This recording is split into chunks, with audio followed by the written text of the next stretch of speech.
Saudara kita yang terbaring di rumah sakit hari ini, sayup-sayup suara azan dari masjid rumah sakit masuk ke telinganya.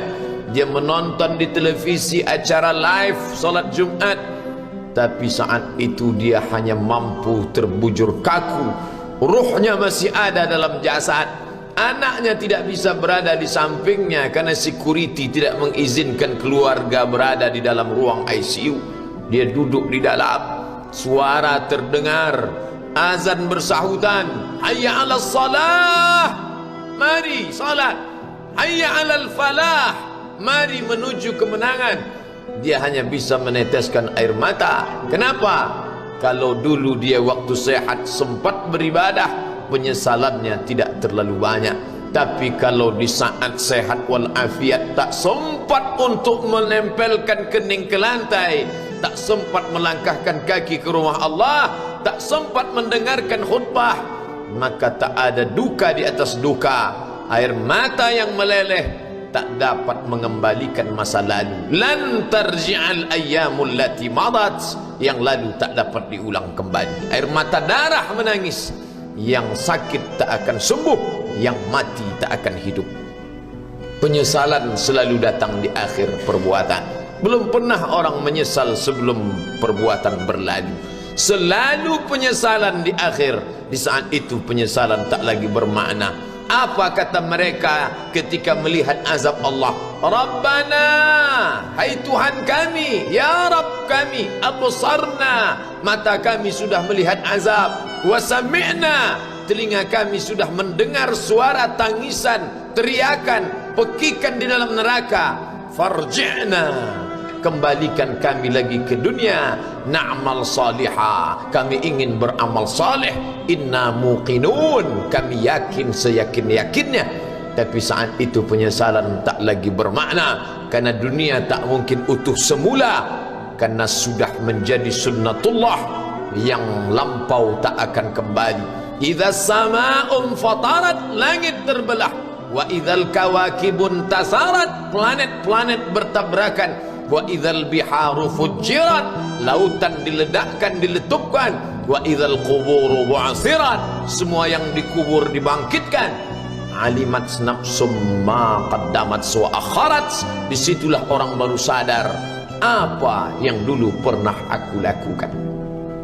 Wa qadimna ila ma amilu min amalin, semua amal mereka kami tunjukkan, kami datangkan. Ini amalmu, ini infakmu, ini wakafmu, ini sedekahmu, ini salawatmu, ini bacaan Qur'anmu, ini zikirmu. Tersenyum mata melihat amal. Faman ya'mal mithqala dzarratin khairan yarah. Tapi jangan lupa, apakah yang dosa-dosa itu dilupakan begitu saja? Yang buruk pun akan nampak juga. Faman ya'mal mithqala dzarratin syarran, sebesar ujung rambut, sebesar telapak kaki semut yang hitam, di atas batu yang hitam, di tengah malam yang kelam, di dalam samudra yang gelap, akan ditampakkan juga pada hari itu. Yauma tublas sarair, segala rahasia ditunjukkan, dan mata akan melihat dengan penglihatan yang nyata. Mulut tidak lagi bisa menjawab. Al-yauma nakhtimu ala afwahihim, hari itu mulut kami kunci, karena mulut itu yang dulu pandai mencari-cari alasan, bersilat lidah, maka hari itu lidah dikunci.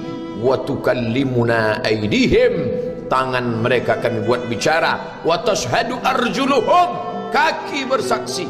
Apa yang akan dibicarakan tangan, apa yang akan dipersaksikan kaki. Bima kanu yaksibun, semua yang pernah dilakukan di masa yang lalu. Berapa atasanmu sanggup memberi gaji sehingga begitu enteng kau tinggalkan solatmu? Apa yang dijanjikan istrimu sehingga begitu enteng kau berikan yang haram, hanya rayuan sesaat, padahal dia pun akan meninggalkanmu sebelum masa tua tiba? Apa yang dijanjikan anak-anakmu? Ayah, kami akan menjagamu di hari tuamu nanti, maka berikan kami yang kami inginkan, belikan kami rumah yang besar, belikan kami kendaraan yang mewah, nanti setelah hari tua kami akan menjagamu, kata mereka. Tapi setelah kita tua, dosa-dosa begitu banyak terkumpul, mereka pun meninggalkan kita di panti jompo yang penuh dengan kesunyian, hening, sepi, suara cucu tak terdengar menangis, karena mereka pun malu mengakui kita sebagai orang tua. Suapkanlah yang haram ke mulut mereka, berikanlah yang batil ke dalam perut mereka, itu hanya akan menjadi azab di dunia sebelum hari kiamat tiba. Ish ma syi'ta, hiduplah sesuka hatimu. Ish ma syi'ta, apa yang mau kau makan, makanlah. Apa yang akan kau bekerjakan, kerjakanlah. Fa innaka mayyit, tapi ingat, kau akan menjadi mayat, kau akan mati. Semua akan diminta pertanggungjawaban di hadapan Allah Subhanahu wa ta'ala. Hari ini orang boleh tertawa, hari ini orang boleh merasa dunia dia yang punya, tapi sampai masanya yang hijau akan berubah menguning, yang kuning akan mati, yang mati akan menjadi debu, yang debu ditiup angin hampa tak bermakna. Lalu apa yang akan dibawa menghadap Allah Subhanahu wa ta'ala? Amal saleh. Kalau pernahlah mulut itu membaca sepotong dua potong ayat sebelum berangkat bekerja, kalau sempatlah masuk ke kamar mandi mengambil air wudhu, solat sunat duha sebelum berangkat bekerja, kalau sempatlah ketika duduk dalam suasana santai membuka iPad lalu dibuka Quran digital sambil melihat beberapa ayat, merenungkan maknanya, mengingat mati, kalau sempatlah mulut mengucapkan subhanallah wa bihamdihi subhanallahil azim, kalau sempatlah anak istri dibawa ke masjid iktikaf mendengarkan pengajian, kalau sempatlah beberapa persen dari pendapatan itu dilimpahkan ke rumah anak yatim panti jompo masjid, kalau sempatlah beberapa meter tanah dibeli untuk pembebasan mendirikan rumah Allah, kalau sempat memberikan beberapa karpet untuk rumah yang selalu ditinggalkan, kalau sempatlah membelikan beberapa kilo beras untuk yatim piatu dan panti jompo, itu yang akan menolong di hadapan Allah. Adapun rumah besar dengan beberapa semen, dengan beberapa busi yang banyak, semua akan menjadi tinggal kenangan. Mereka akan menjual, membagi-baginya. Tanah yang dulu harganya semeter 100.000 sekarang sudah menjadi 5 juta. Mereka akan bagi-bagi itu semua kepada ahli waris. Lalu kita hanya membawa 3 helai kain tipis yang tidak berjahit, dan itu semua menjadi milik orang. Kalau dulu mereka kita didik dengan pendidikan yang baik, di tengah malam mereka bangun menetes air matanya, lalu dia berdoa, Rabbighfirli wa liwalidayya warhamhuma kama rabbayani shaghira, seperti tetesan embun di tengah gurun Sahara yang panas. Kalau sempatlah mereka berdoa, Allahumma fir lahu warhamhu wa'afihi wa'fu anhu, maka mengalirlah air yang sejuk ke tenggorokan yang kering. Kalau sempatlah mereka membeli makanan, diundangnya anak yatim, diusapnya kepala, ya Allah, terimalah sedekahku ini untuk almarhum ayahku, almarhumah bundaku. Aku tak dapat membalas budi baik mereka, ya Allah, mereka sudah mendahului aku. Maka akan mengalirlah itu sebagai perlipur lara di tengah alam barzakh sementara kiamat tiba. Tapi kalau mereka hanya dididik dengan keduniawian, dididik dengan kemewahan, disumbat mereka dengan materi, tak pernah diingatkan pada mati. Ketika kita mati, mereka pun juga akan mati perasaan ingatannya. Paling celaka lagi, mereka mengingat kita dengan mengantarkan bunga, mereka mengingat kita dengan pakaian hitam, mereka mengingat kita dengan suara musik, mereka mengingat kita dengan memajang foto kita besar-besar di dalam rumah. Dan itu hanya menjadi penghalang rahmat Allah turun, tidak berkesan sedikit pun. Mereka sedang menyangka kalau dinyanyikanlah lagu kesenangan kita, terobat rindu hatinya. Kalau dipajangnya foto kita, dilingkarkannya karangan bunga, puas rindunya. Padahal itu tidak membuat pengaruh apapun kepada kita di alam barzakh. Maka sayang, buatlah sayang yang mengingatkan sesudah mati. Kalau rindu, buatlah kerinduan yang membuat dia akan tetap mengalir sebagai satu amal sesudah kematian. Idza matal insan, kalau manusia mati, inqata'a, dulu rajin membaca Quran berhenti, dulu rajin salat tahajud berhenti, dulu rajin menghatamkan segala yang baik-baik berhenti. Tapi ada yang tetap mengalir. Di antara yang mengalir itu adalah sedekatun jariyah. Sempat membelikan beberapa bungkus nasi, nampak orang tua di panti jompo menyuap nasi itu, menggeletar tangan mereka karena usia lanjut, menetes air mata. Kita bukan sedang melihat orang tua, kita bukan sedang melihat orang lain.